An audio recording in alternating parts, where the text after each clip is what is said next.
Hello students, welcome to Econ by Surbhi where economic make easy and exam oriented। तो आज की video में हम कंटिन्यू करने वाले हैं आवर एमसीक्यू सेशन का ही नेक्स्ट पार्ट। तो चलिए बिना टाइम वेस्ट करे इसे स्टार्ट करते हैं। आज के हमारे एमसीक्यूज है वो मैं आपके लिए लेके आई हूँ कार्डिनल यूटिलिटी अप्रोच से। तो देखिए आपका फर्स्ट क्वेश्चन क्या है।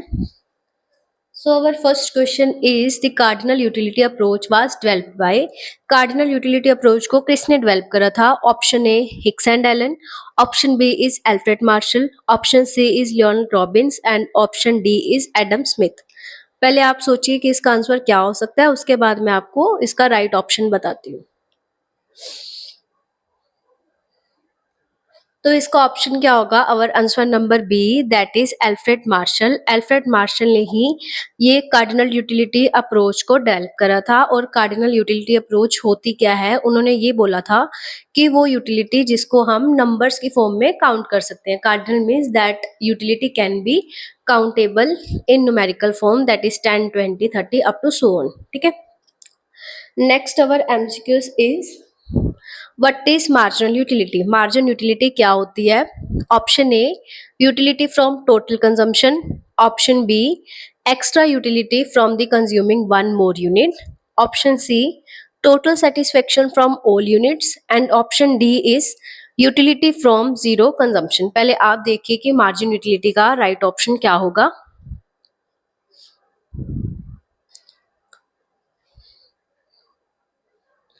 तो इसका राइट ऑप्शन क्या है? Option number B. मार्जिनल का क्या मतलब होता है? मार्जिन मतलब चेंज, विच मीन्स कि margin utility is the additional satisfaction from consuming one more unit of good. इसका मतलब क्या है कि जब आप एक एक्स्ट्रा यूटिलिटी की कंजम्पशन करते हो तो जो एक्स्ट्रा यूनिट आपने कंज्यूम करी है उससे मिलने वाली यूटिलिटी को ही हम क्या बोलते हैं? मार्जिनल। मतलब एक चीज एक्स्ट्रा की कंजम्पशन करने पर चेंज कितने का आया है उसको हम क्या बोलते हैं? Marginal utility. Our next question is law of diminishing marginal utility states that law of DMU हमें क्या बताता है? Option A is MU increase with each additional unit, option B is TU decreases always, option C is MU decreases as consumption increases and option D is MU remain constant। पहले आप सोचिए कि इसका answer क्या हो सकता है।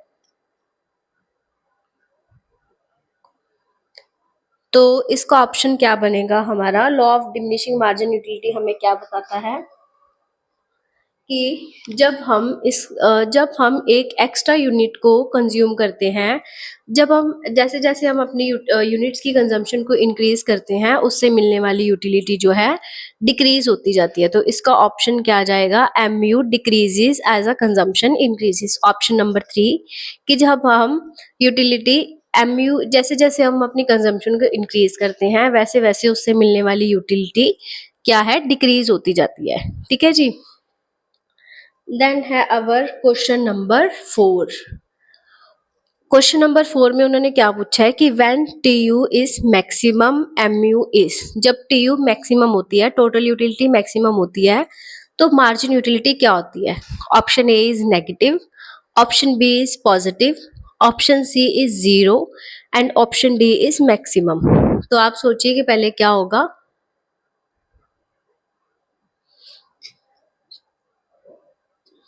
तो इसका आंसर क्या होगा कि व्हेन TU इज मैक्सिमम, जब हमारी टोटल यूटिलिटी मैक्सिमम होती है तो MU हमारी क्या हो जाती है? जीरो। इसके 3 रिजल्ट है। जब TU बढ़ती है MU कम होती है, जब TU मैक्सिमम होती है MU become zero and when TU become decreases तो MU हमारी क्या हो जाती है? नेगेटिव। इन तीनों MCQs में से भी जो ये 3 रिजल्ट है इसमें से भी आपको एक MCQs डेफिनेटली पेपर में आएगा ही आएगा। Next is our question number 5। इन्होंने क्या बोला है कि TU total utility start decreasing when. TU कब डिक्रीज होती है? When MU become negative, option B MU is positive, option C is MU is zero and option D is MU is constant. I think मैंने इसकी explanation आपको previous question में ही दे दी। तो आप देखिए कि इसका आंसर क्या हो सकता है।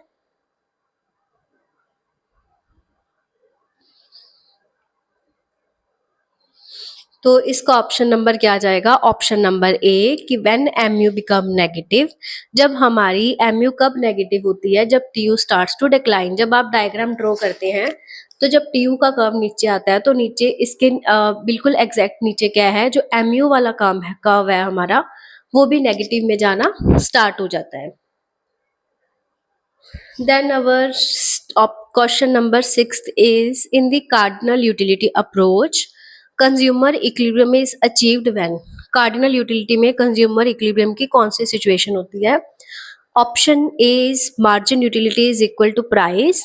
Option B is margin utility is greater than price. Option C is margin utility is less than price. या फिर Option D our margin utility is equal to zero. पहले आप सोचिए कि इसका आंसर क्या जा सकता है।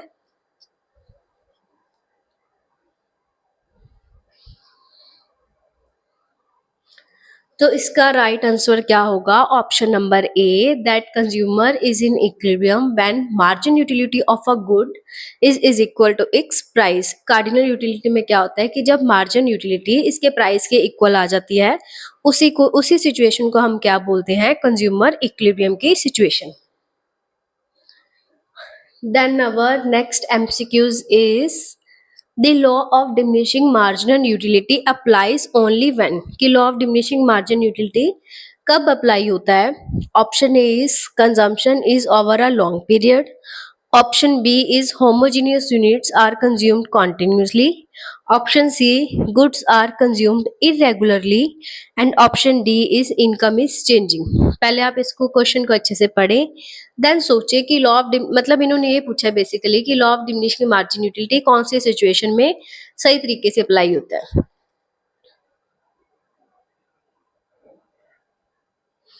तो इसका राइट ऑप्शन क्या हो सकता है? Our option number B. Law of diminishing margin utility में हम क्या बोलते हैं कि जब एक कंज्यूमर किसी चीज को कंज्यूम करता है तो उसकी जो कंजम्पशन है वो कॉन्टिन्यूसली देखी जाती है, ना कि उसमें कोई लैग या फिर टाइम पीरियड की बात करते हैं कि इसमें गैप नहीं आता। तो ऑप्शन नंबर बी में उन्होंने क्या बोला है कि दो law assumes that identical units are consumed in succession without gap in time. तो law of diminishing margin utility में हम क्या कहते हैं कि किसी भी तरह का कोई गैप नहीं इंक्लूड होता, जो भी आप कंजम्पशन कर रहे हो वो कॉन्टिन्यूसली होता है। ठीक है जी। Then our eighth question is in cardinal utility analysis, the utility of money is assumed to be। जो आप cardinal utility analysis पढ़ते हो उसमें जो आपका utility of money, money की utility को क्या मान के चलते हैं? Increasing, option B is decreasing, option C is constant and option D is our zero। पहले आप सोचो कि इसका आंसर क्या हो सकता है।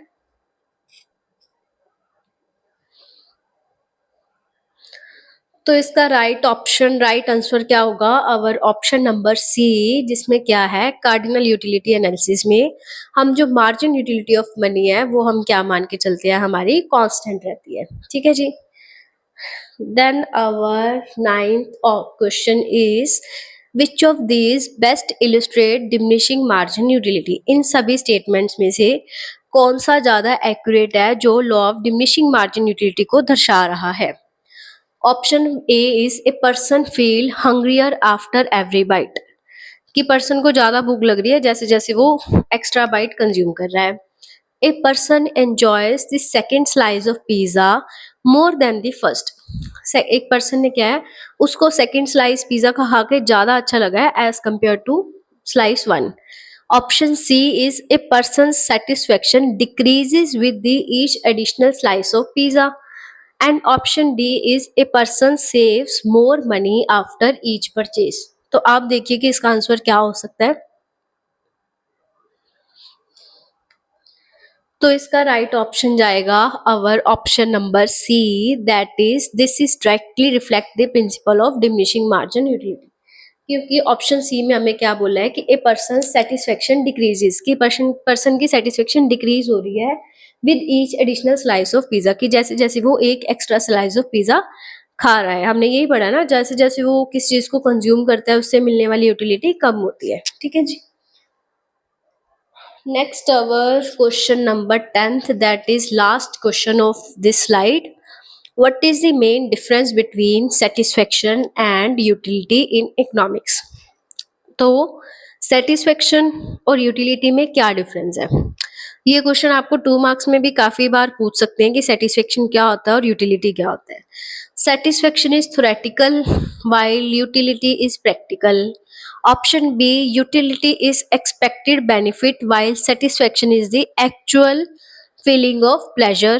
Option C is satisfaction is measurable while utility is not. And option number D is there is no difference between the satisfaction and utility.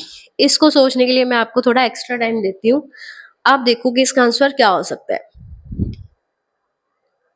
I think ये थोड़ा कंफ्यूजिंग क्वेश्चन है, तो आपको आंसर इसका थोड़ा बाइस्ड रह सकता है कि कौन सा ऑप्शन आ सकते हैं. तो हमारा सेटिस्फेक्शन और यूटिलिटी में क्या डिफरेंस होता है? ऑप्शन ए उन्होंने बोला है कि satisfaction is theoretical while utility is practical. क्या सेटिस्फेक्शन थ्योरेटिकल और यूटिलिटी इज प्रैक्टिकल है? Option B is utility is the expected benefit while satisfaction is the actual feeling of pleasure. इसका हमारा आंसर क्या जाएगा? Option number B utility. जैसे कि satisfaction और यूटिलिटी में बेसिकली क्या डिफरेंस है? सेटिस्फेक्शन का मतलब है वो चीज़ जिसको मैं रियलिटी में फील कर पा रही हूँ. और यूटिलिटी का क्या मतलब है कि जैसे मैंने बोल दिया कि आपने 2 स्लाइस ऑफ पिज़्ज़ा कंज्यूम करा तो उससे मेरे को इतनी यूटिलिटी मिली है. अभी मैंने खाया नहीं है, जस्ट मैंने बता ही दिया, थ्योरेटिकली बता दिया. तो सेटिस्फेक्शन क्या है? जिसको आप रियल लाइफ में फील कर सकती हैं. और यूटिलिटी का क्या मतलब है कि जिसको बस मैं एक्सपेक्ट कर सकती हूँ कि हाँ, इससे मेरे को इतना बेनिफिट मिल सकता है. आई होप आपको ये क्वेश्चन अच्छे से क्लियर हो गया होगा. अगर आपको ये आज की वीडियो अच्छी लगी तो like, comment and share my channel. And मिलते हैं नेक्स्ट वीडियो के साथ. तब तक keep learning and keep sharing. And अपने मार्क्स मेरे को कमेंट सेक्शन में ज़रूर बताना कि आपको 10 में से आपने कितने एमसीक्यूज करेक्ट करे हैं. तो मिलते हैं नेक्स्ट वीडियो में. Thank you so much.